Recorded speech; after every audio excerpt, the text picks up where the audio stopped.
across a high desert in southern Peru, scratched into the ground over 2,000 years ago, there is a hummingbird the size of a football field. There is a monkey with a spiraling tail, a spider, a condor with a wingspan longer than a city block. There are perfectly straight lines that run for kilometers without deviating, crossing hills, never bending. And here is the thing that should stop you cold. From the ground, you cannot see any of it. The people who made these drawings could never have seen them. These are the Nazca lines. Hundreds of figures and thousands of lines spread across hundreds of square kilometers of desert. They were made by the Nazca people beginning more than 2,000 years ago. And they pose a question that has never gone fully quiet. Why would a civilization pour enormous effort into drawings so large that the only way to see them whole is from the sky, when that same civilization had no aircraft, no balloons, no high mountain to climb? Who were these drawings for? Start with the canvas. The Nazca lines are etched into a high, dry plateau between the towns of Nazca and Palpa in southern Peru. This is one of the driest places on Earth. Some parts of this coastal desert can go years, sometimes far longer, without meaningful rain. And that dryness is the first piece of the puzzle, because the Nazca lines should not have survived. And the only reason they did is the strange, specific nature of this ground. Here is how the lines were made. The desert surface is covered with a layer of small stones that have been darkened over ages by exposure. Iron and manganese oxides. A dark desert varnish. Beneath that dark stone layer is lighter, paler ground. To draw a line, the Nazca simply removed the dark stones, raked them aside, exposing the pale earth underneath. A line of light against a field of dark. No carving, no deep digging, just the careful moving of stones. And because it almost never rains here, because the wind is steady but gentle, those cleared lines have simply stayed for more than 2,000 years. A drawing made by raking pebbles in almost any other climate would vanish in a decade. Here, in this hyper-arid, strangely stable desert, it became nearly permanent. The Nazca, knowingly or not, chose the one canvas on Earth that could hold their work long enough for us to argue about it. Let's set the timeline. The Nazca culture flourished in this region from roughly 2,100 years ago to about 1,500 years ago. The lines were made across a long span of that period. And some of the older figures in the nearby Palpa area are attributed to an even earlier culture, the Paracas, pushing the tradition back further still. So these are not the work of a single afternoon or a single generation. The Nazca lines are the accumulated effort of many centuries of a living civilization. Now the scale. This is where the intuition starts to strain. There are over 800 long, straight lines. There are hundreds of geometric shapes. Triangles, trapezoids, spirals. Great elongated zones cleared of stone. And there are the figures, the biomorphs.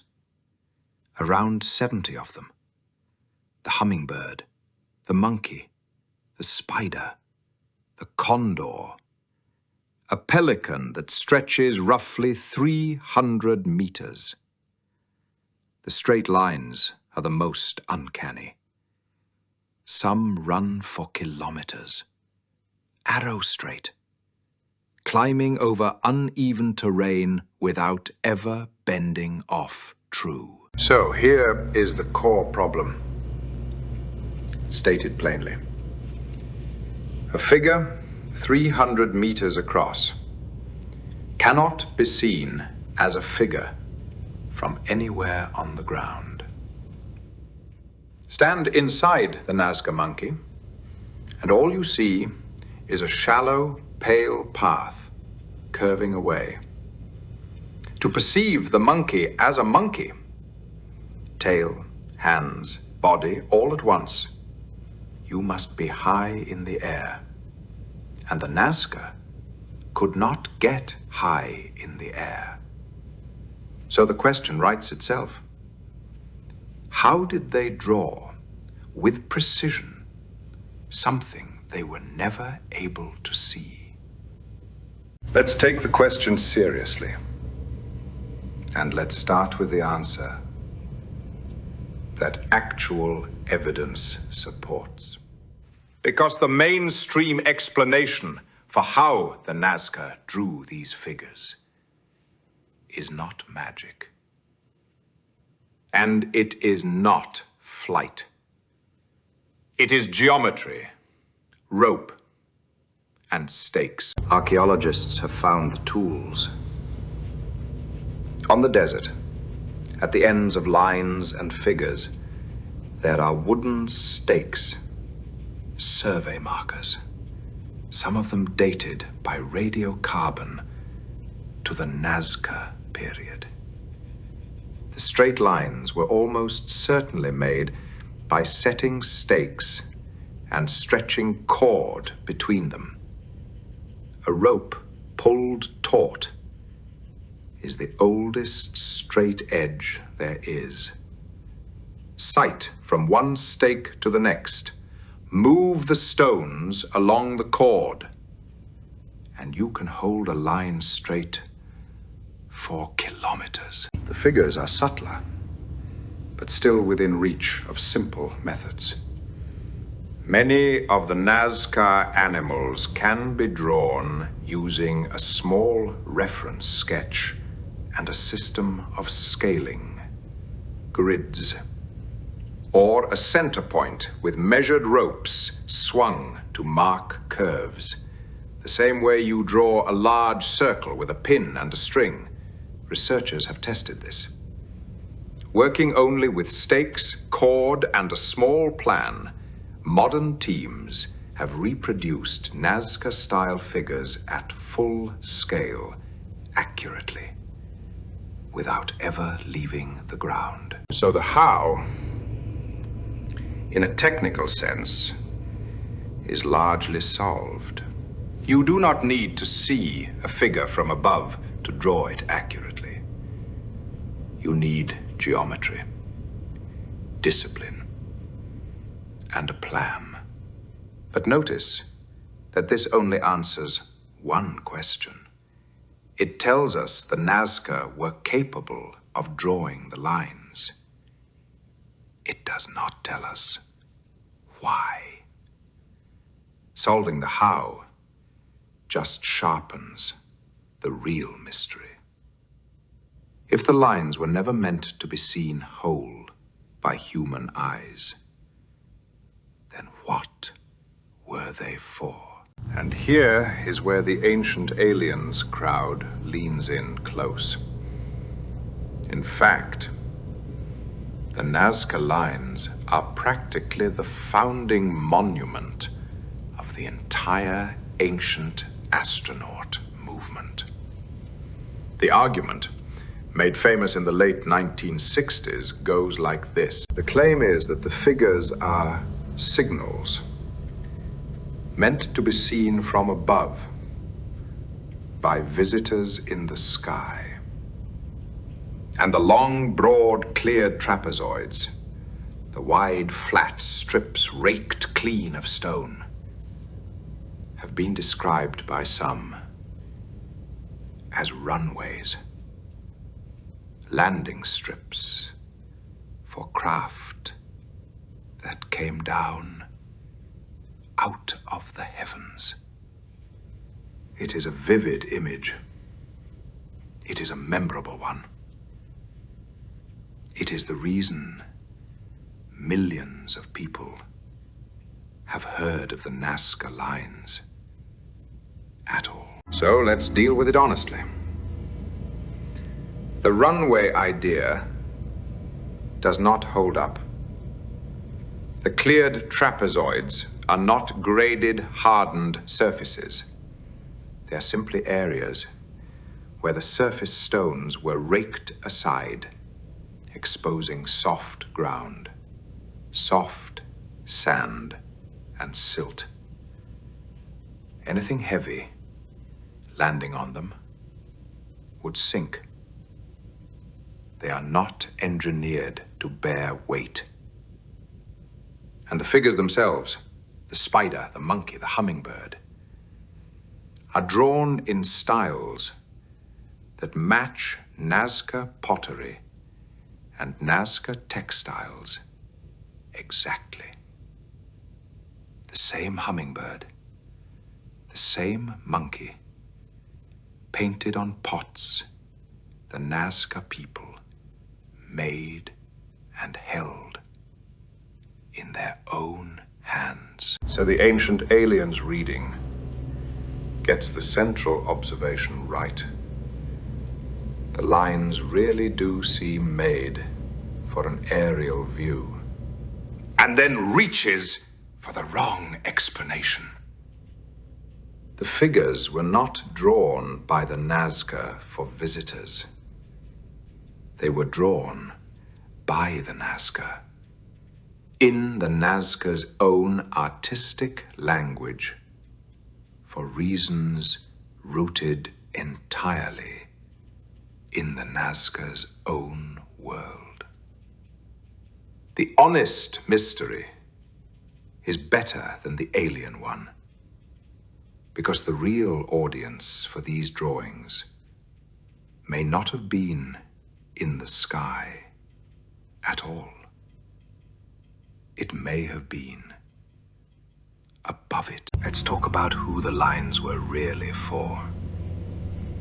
And to do that, we have to understand one desperate, central fact about Nazca life. Water. Or rather, the terrible, grinding lack of it. The Nazca lived on the edge of survival. Their rivers ran only seasonally, and in drought years, barely at all. Their entire civilization depended on water that the sky refused to reliably give. They responded with brilliant engineering. Underground aqueducts called pukios, spiraling stone-lined wells that tapped groundwater, some still functioning today. But engineering was only half their answer. The other half was the sky, was ritual, was the lines. lines. Here is the leading modern interpretation, and it is supported by real evidence on the ground. Many archaeologists now believe the Nazca lines were sacred pathways and ritual offerings, connected above all to water and to fertility. Excavations have found broken pottery, shells, and offerings deliberately placed along the lines and at the figures. The lines were not meant to be looked at. They were meant to be walked. Processions of people moving along the figures and the long, straight paths. A prayer performed with the feet. And the audience, the one the figures were drawn large enough for, was not human at all. The Nazca, like many ancient peoples, understood their gods as powers of the sky and the mountains, the beings who sent or withheld the rain. A hummingbird 300 meters wide is not too large to be seen. It is exactly the right size to be seen by something looking down. The Nazca lines may be the largest letters human beings have ever written, and they were addressed upward, a message to whoever controlled the water. Now we come to the most argued over interpretation of all. Because if the lines were a message to the powers of the sky, a natural question follows. Do the lines actually point at things in that sky? This idea has a long and serious history. One of the earliest researchers to study the lines for decades was a mathematician who became convinced the desert was, in part, a vast astronomical record. Lines aligned to the rising and setting of the sun, the moon, and important stars. A calendar written across the ground.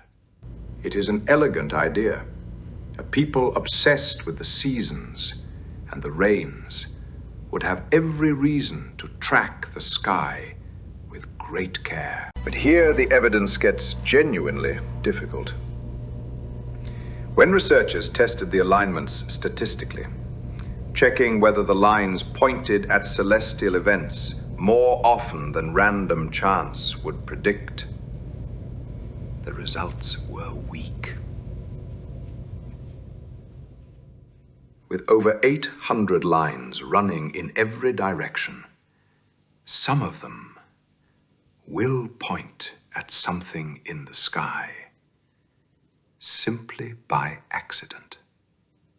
The strong, systematic astronomical calendar could not be confirmed. The mainstream view today is cautious.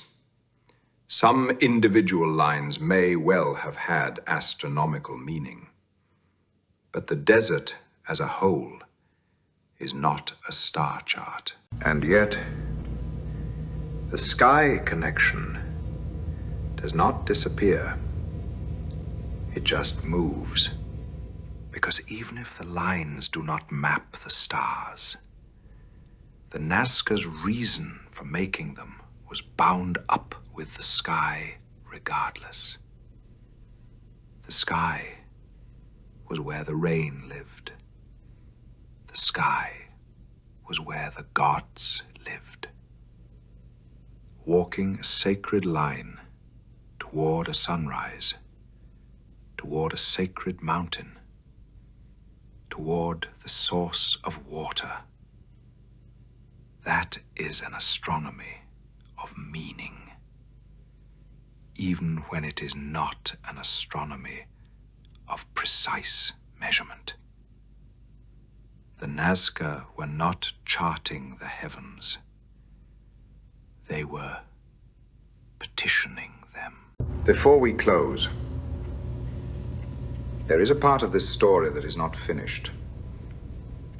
That is, in fact, still actively unfolding right now. For decades, the Nazca lines were studied by people walking the desert and by people flying over it. But in recent years, something changed.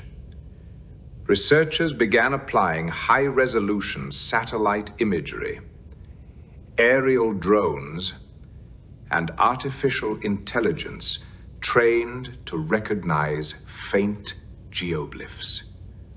Machine vision scanning the desert for shapes the human eye had missed. And the desert answered. The results have been striking. Survey campaigns using these tools have identified large numbers of previously unknown figures, many of them smaller, fainter, older figures, often showing human-like beings and animals, worn down and nearly invisible from the air to an ordinary observer.